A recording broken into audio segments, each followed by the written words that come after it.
बिस्मिल्लाहिर्रहमानिर्रहीम। अल्लाह पाक ने लकड़ी में एक मौजज़ा दिखाया।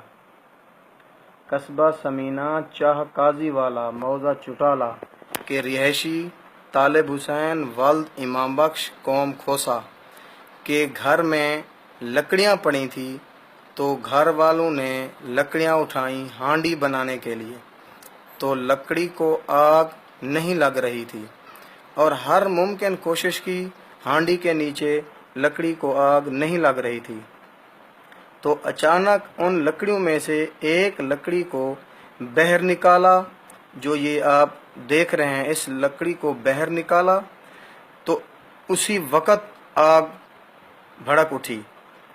तो इस लकड़ी को जब बाहर निकाला तो जब इसको खोला तो इसमें मौजज़ा देखें, अल्लाह पाक क्या दिखाता है।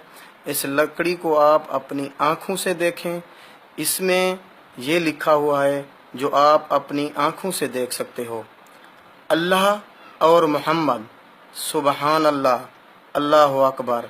आप इसको शेयर करें और आगे भी इसको लाजमी शेयर करना है। ये कुदरत का एक मौजज़ा है जो लकड़ी में ये अल्लाह और उसके महबूब का नाम जुड़ा हुआ है। ऐसे ही ऐसे आप देखें, ऐसे लगा हुआ था, ऐसे ही ऐसे बंद था। तो जब इसको अचानक जब इसका ये उतारा गया तो नीचे ये लिखा हुआ था, सुबहान अल्लाह, अल्लाह अकबर।